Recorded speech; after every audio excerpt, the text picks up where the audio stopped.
During the height of the Cold War, the Russians had as many as 100,000 men in their airborne forces. Training was just as intensive as in the West.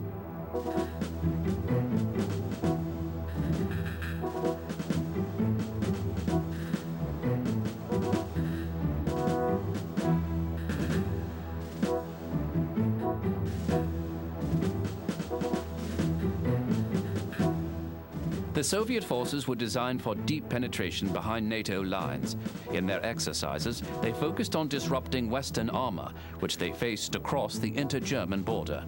They used both sophisticated technology as well as tried and proven basic weapons, such as petrol bombs.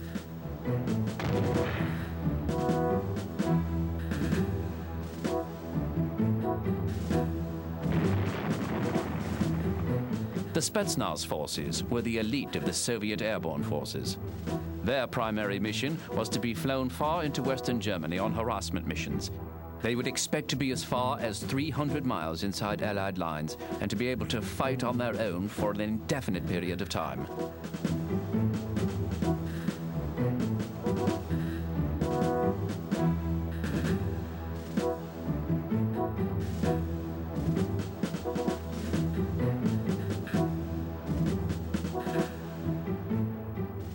In this training exercise in the 1960s, the target was a NATO missile base.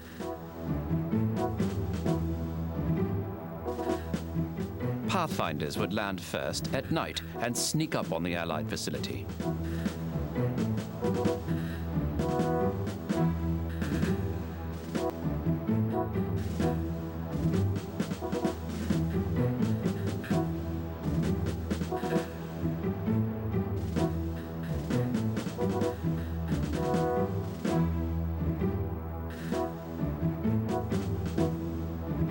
Taking out guards, they would attack the missile bunkers, which were the greatest threat to the Russian mainland.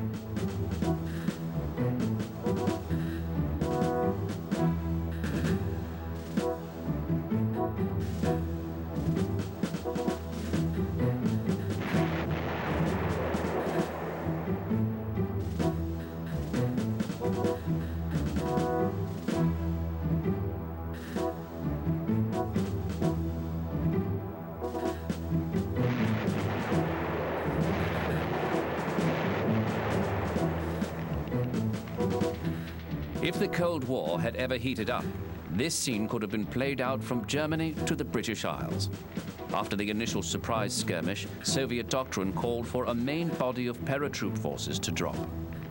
The Russians were trained to fight the instant they jumped, firing from beneath their parachute canopies.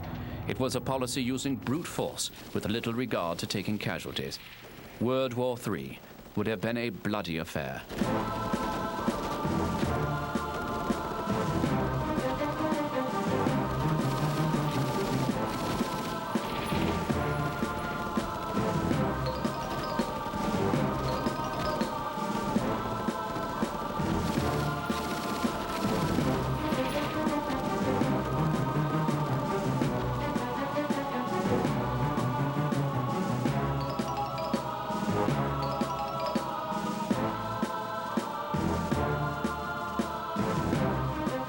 The Soviets had mastered the procedures of not just the surprise attack, but also massive front-line drops.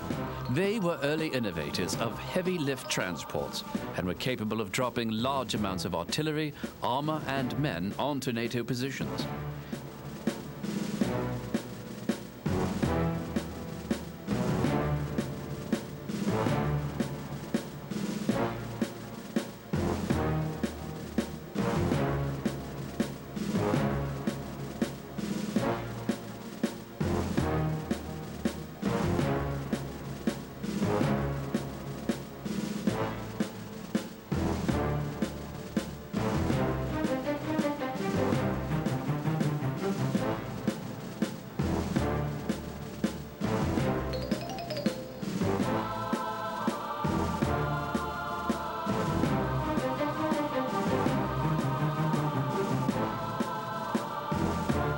Their tactics had not fundamentally changed from their earliest airborne efforts.